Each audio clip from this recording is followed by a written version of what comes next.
இல்லை சமக்கார அமைப்பிட்டா முன்ன முதல் கழிச்சு தான் இதுக்கால ஃபங்க்ஷன் எடுத்து இதுதான் வாய்க்கால் இந்த இதுக்கால தான் இதுக்கு நேராக தான் பம்பஸ் போடுறதுக்கான முதலே வந்து எல்லாம் பார்த்து எல்லாம் ஓகே ஆக்கிட்டாங்க. அப்போ தான் அதில் இந்த குட்டியோட ஃபார்முக்கு இதில் தண்ணி எடுத்தவங்க ஆமிக்கார தண்ணி எடுத்து அந்த தண்ணியை நிப்பாட்டினவங்க. இந்த குளத்தை பெருப்பிக்கலாம், இன்னும் நியாயமான தேசம் கிடையாது, குளம் பெருப்பிக்கலாம். இப்போ எங்களுக்கு தண்ணி இந்த கிராமத்தில் தண்ணி வேணும்னு சொன்னால் இப்போ தொட்டியடி விசுவமோடு மாதிரி நீர்வளம் நிலவளம் உள்ள இடம்னு சொன்னால் எங்கட அதே மாதிரி கிராமம் விசுவமோடு தொட்டியடி மாதிரி எங்கட குறவையில் உடையாரட்டு கிராமம் இப்படி வரும்.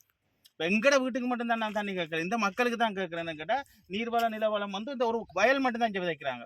ஏற்று நீர் பாசனம் மட்டும் சொன்னால் உடையாட்டு தெற்குக்கு வரும், குறவயலுக்கு வரும், வடக்குக்கு வரும், எல்லாத்துக்கும் தண்ணி வரும். மீன் வளர்ப்பு மீன் குஞ்சு விடுவாங்க அவங்க அந்தந்த ஆக்கள் இருக்காங்க, இந்த நெக்கோட் நிறுவனம்னு சொல்லி அவங்க வந்து மீன் குஞ்சு விடுறாங்க. விட்டுருக்கு இப்போ விட்டுருப்பாங்களோ தெரியல, என்னென்ன தெரியல, எனக்கு அது சரியாக தெரியாது. முதல் விட்டவங்க அந்த தொட்டி அதில் எங்கேயும் அடிச்சிருப்பாங்க, இந்த விட இல்லை அந்த அதில் தான் இருக்கும், மீன் தொட்டி இருக்கும், அதில் அடிச்சுட்டு விடுவாங்க. இப்போ எங்களுக்கு என்னென்னு கேட்டால் இந்த கிராமத்துக்கு எந்த விதமான ஒரு அபிவிருத்தியும் நடக்க இல்லை. வீதி என்றாலும் சரி, இந்த ஏற்று நீர் பாசனம் என்றாலும் வந்து பார்த்துட்டு போகிறாங்க. எல்லாம் பின்தங்கின கிராமம்னு அந்த பேர் வரக்கூடாது. இப்போ விடுதலை புலிகள் இருந்த காலத்தில் என்னென்னு கேட்டால் கண்ணு தெரியாதவனுக்கு வேலை கொடுத்தவங்க, வெங்காயம் உரித்தவங்க, படிக்கலைன்றா விரவு கொத்துவாங்க.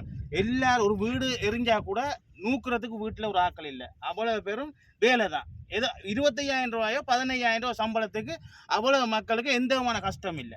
இப்போ கஞ்சா விற்கிறாங்க, கசிப்பு விற்கிறாங்க, சட்டவிரோதமான தொழில் செய்கிறாங்கன்னு கேட்டால் தொழில் இல்லை. அதுக்காக வேண்டி தான் இந்த தொழிலை செய்கிறாங்க. நீங்கள் அவங்களுக்கான வேலை வாய்ப்பை கொடுங்க. இந்த சட்டவிரோதமான தொழில் யார் செய்வாங்களோ அவங்கள நான் அவங்கள்ட்ட போயிட்டு கதைச்சி தம்பி இதை செய்யாதீங்க, உங்களுக்கு தொழில் வாய்ப்பு நாங்கள் தரோம் வாங்கன்னு சொல்லி கூட்டிக் கொண்டு தொழில் வாய்ப்பு கொடுக்கலாம். சரியோ, இந்த சட்டவிரோதமான தொழில் செய்கிறாங்கன்னு கேட்டால் இவ்வளோ பேருக்கு தொழில் இல்லை. இயக்கம் விடுதலை புலிகள் இருந்த காலத்தில் இந்த தொழில் கஞ்சாவோ கசிப்போ அப்படி ஒரு பேர் வாரத்துக்கான ஆட்கள் விற்கிறதுக்கு நேரம் இல்லை, நிற்கிறதுக்கு நேரம் இல்லை, எல்லாருக்கும் வேலை வாய்ப்பு. 18 வயசுக்கு மேற்பட்ட ஆட்கள்னாலும் சரி, 18 வயசுக்கு உட்பட்ட ஆட்கள்னா படிக்க இல்லையா செஞ்சோலையில் விடுவாங்க, அறிவுச்சோலையில் விடுவாங்க, எல்லாம் பிள்ளையெல்லாம் படித்தது. இப்போ இந்த காலத்தில் எதுவுமே இல்லை. 18 வயசுக்கு மேற்பட்டு படிச்சுட்டு என்ன செய்கிறான், கஞ்சாவை தான் தூக்குறான், விற்கிறான். 4 பேரை சேர்ந்துட்டாங்கன்னா ரைட் படம் தான் 10 அது இப்போ என்ன சொல்கிறாங்க, ஊசி என்று சொல்கிறாங்க, ஏதோ சொல்கிறாங்க. அது எங்களுக்கு தெரியாது, நாங்களும் இந்த வளர்ந்துருக்கிறோம், இத்தனை வயசு மட்டும் இருந்திருக்கிறோம், எங்களுக்கு அது தெரியாது. அதெல்லாம் நீங்கள் இல்லாமல் ஆக்குறேன்னு சொன்னால் நல்ல ஒரு தொழில் பயிற்சி கொடுங்க, உங்களுக்கு காணிகள் தரும். இந்த காணி இருக்குது, உங்களுக்கு எத்தனை ஏக்கர் காணி வேணுமோ அத்தனை ஏக்கர் காணி இதெல்லாம் தொழில் பயிற்சி இங்கே செய்யுங்க. நாங்கள் இப்போ கொழும்பு அங்கே இங்கேன்னு போயிட்டு எங்களோட மக்கள் வேலை செய்கிறாங்க, அந்த வேலையை இங்கே கொடுங்க. அதை தான் நான் உங்கள்கிட்ட கேட்குறதுக்காண்டி உங்களை பல தடவை வாங்கன்னு கூப்பிட்டது காரணம் என்னென்னு கேட்டால், எனக்கு வந்து காசு அரசியல் செய்யணும். நான் இதுவரையில் ஆட்டியங்களுங்க எந்த அரசியல் வாய்ட்டுங்களும் காசு வாங்கி நான் அரசியல் செய்கிறதுனால எனக்கு முன்னுக்கு சொல்லுங்கள். நான் மக்களுக்காக வேண்டி சேவை செய்கிறதுக்காண்டி தான் நான் இருக்கிறேன். எந்த வேலையும் செய்து கொண்டு மக்களுக்கான அதில் ஒரு பணியை நான் மக்களுக்கு செய்யணும்னு தான் நான் இப்போ உங்களை வர வச்சு இந்த மற்றவங்க பெட்ரோல்லாம் எந்த காசில் பெட்ரோல் அடித்து உங்களுக்கு செலவழித்து உங்களுக்கு காட்டுறேன் தான். சரியோ, இதை எனக்கு நீங்கள் உங்களோட இந்த அரசாங்கம் இவ்வளவு மாறிட்டது. நாங்களும் ஒவ்வொரு அரசாங்கம் ஜனாதிபதி வர போய் கொண்டு தான் இருந்தேன். ஆனால் காசு அரசியலுக்கு போகல, எந்த கிராமத்துக்கான அபிவிருத்திக்காண்டி தான் அவங்களுக்கு பின்னுக்கு போகிறேன். அதே மாதிரி தான் அனுர அரசாங்கத்திலையும் நான் போகிறேன். இப்போ அதே மாதிரி எங்களுக்கான வாழ்வாதாரம் ஒன்று செஞ்சுட்டாங்க, இந்த மக்களுக்கான நிரந்தர வாழ்வாதாரமாக கேட்குறோம். தண்ணி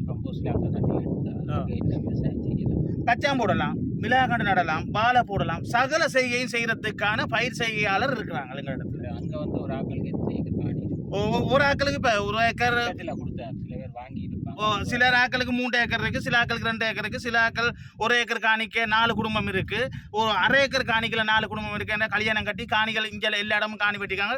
இந்த மக்கள் மட்டும் இந்த கிராமத்தில் காணி வெட்ட இல்லை. என்னென்னு கேட்டால் அந்த அரசாங்கத்தில் சட்டத்துக்கு முறை நடக்கக்கூடாதுன்றதுக்காக வேண்டி இந்த கிராமத்தில் காணி வெட்டியில் காணி கிடக்கு. 1000 2000 ஏக்கருக்கு மேலே காணி கிடக்கு.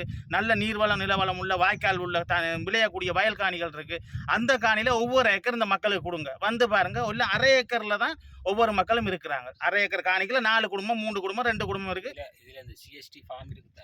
சிஎஸ்டி பண்ணையில எத்தனை பேர் வேலை செய்றாங்க? சிஎஸ்டி ஃபார்ம்ல வந்து இப்ப இதுக்குள்ள வந்து எங்கட கிராமத்துல வேலை செய்யறா ஒரு இப்ப தற்போதைக்கு ஒரு 30 பேரை பார்க்கலாம். அந்த ஃபார்ம்ல என்ன வேலை? அதில் முதல் நல்ல தோட்டங்கள் பயிர்கள் செய்து கொண்டிருந்தாங்க. இப்போ தோட்டம் பயிர்கள் இல்லை. இப்போ லாப காசுன்னு சொல்கிறாங்க. லாப காசை கட்டிட்டு வெளியில் நின்று வேலை செய்து லாப காசு கட்டி கொண்டு இருக்கிறாங்க. பாம்பில் எந்த விதமான வேலை இல்லை. வெளியில் நின்று லாப காசு கட்டிட்டு பாம்புக்கு உள்ளுக்கு அந்த லாப காசுன்னு சொன்னால் வெளியில் போய் இவங்க சைன் வச்சுட்டு வெளியில் போயிட்டு உள்ளுக்கு காசை கட்டி போய் 3000 5000 7000 காசை கட்டிட்டு வெளியில் நின்று உழைச்சி அந்த லாப காசு கட்டி கொண்டு இருக்கிறாங்க. வேறு எந்த விதமான பயிர் செய்கை இல்லை. அப்படி போகிறதுக்குரிய காரணம் என்னன்னு கேட்டால், இப்போ எந்த இதுக்குள்ள நான் உள்நுழைய இல்லை. அந்த வெளியில் வந்து செய்கிற ஆக்கள் நான் சொல்கிறேன் என்னென்னு கேட்டால், இன்றைக்கு நீங்கள் அதில் வரைக்கில் பாருங்கள், அதில் நிற்கிறது அவ்வளோ பேரும் சிஎஸ்டி வேலைக்கார யூனிஃபார்ம் இல்லாமல் நிற்கிறாங்க. அவ்வளோ பேரும் சிஎஸ்டி தான் அதில் நின்று வந்து எங்களை கண்டு கேணத்துக்கு ஒழிச்சாங்க. அவங்க சிஎஸ்டி. இப்போ என்னென்னு கேட்டால் இங்கே லாப காசை கட்டிட்டு அவங்கள வெளியில் விடுறாங்க. அங்கேயும் செய்கிறதுக்கு வேலை இல்லை. அங்கேயும் செய்கிறதுக்கு வேலை இல்லை. அதை வேலை செய்கிறதுக்கு இடம் இருக்குது. ஏன் அரசாங்கத்தில் இல்லையா? அதுக்கான இவங்க எந்த விதமான பிரியோசனமாக ஒரு பயிர் செய்ய, நீங்கள் இதை செய்யணும், வெளியில் போகக்கூடாது, இதை செய்யுங்கன்னு சொல்லி வேண்டி கொடுத்தா அவங்களுக்கு ஊக்குவிக்கிறதுக்கு அங்கே உள்ளுக்கு ஆக்கள் இல்லை.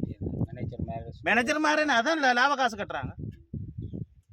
மேனேஜர்மாருக்கு தான் லாப காசு கட்டுறாங்க. அப்போ இந்த சிஎஸ்டி பண்ணைக்கு இதுல இருந்து இந்த குளத்துலேருந்து தண்ணி இல்லை, இந்த குளத்துல இருந்து தண்ணி இல்லை. அவங்களுக்கு கீழே நல்ல நீர் வீழ்ச்சி இருக்கு.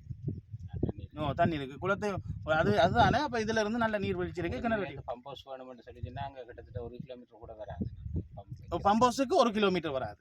நாங்கள் முதல்ல இடமெல்லாம் பிக்ஸ் பண்ணது 1 கிலோமீட்டர் வராது. பங்காள உங்களுக்கு வாய்க்கால் வராது. அதுல இருந்து உங்களுக்கு அந்த சுடலை சந்தி இருக்கு. இதுல இருந்தே வாய்க்கால் போகும். நல்ல இறக்கம் கீழே. இங்க இருந்தே வாய்க்காலில் தண்ணி கொடுக்கலாம். எந்த விதமான ஒரு பிரச்சனையும் வாய்க்கால் உங்களுக்கு தண்ணி வந்து அங்கே டேங்கில் போட்டால் அங்கால கூட நீங்கள் டேங்கில் உயர்த்த தேவையில்லை. இங்கேருந்தே பம்போஸ் போட்டு பம்போஸ் இங்கேயே தொட்டி அந்த நான் காட்டின இடம் தொட்டி கட்டி அதுலேருந்து வாய்க்கால் மூலமாக இருந்து அதுலேருந்து பிரித்து எந்தெந்த கிளையால் தண்ணி விடணும்னா அதுக்கு மெயின் வாய்க்கால்களை கட்டி திருப்பினா சரி. அதுக்கு கதவு போட்டு அதுலேருந்து திருப்பி தண்ணிகள் விடுவாங்க. அது இப்போ பம்போஸ்ன்னு சொன்னால் அதுக்கு ஒரு திட்டமிட்டு அதுக்கு ஒரு பொறுப்பாளர் வருவார் தானே. அப்போ அந்த பொறுப்பாக நிற்கிறவர் அவர் இன்றைக்கு இந்த குறவேல் கிராமம் இன்றைக்கு குறவேல் கிராமம் இதில் வந்து கிணறு தண்ணி 6ஆம் மாதம் 7ஆம் மாதத்துக்கு பிறகு கூடியவாகவும் நிறைய கிணத்துகளில் தண்ணி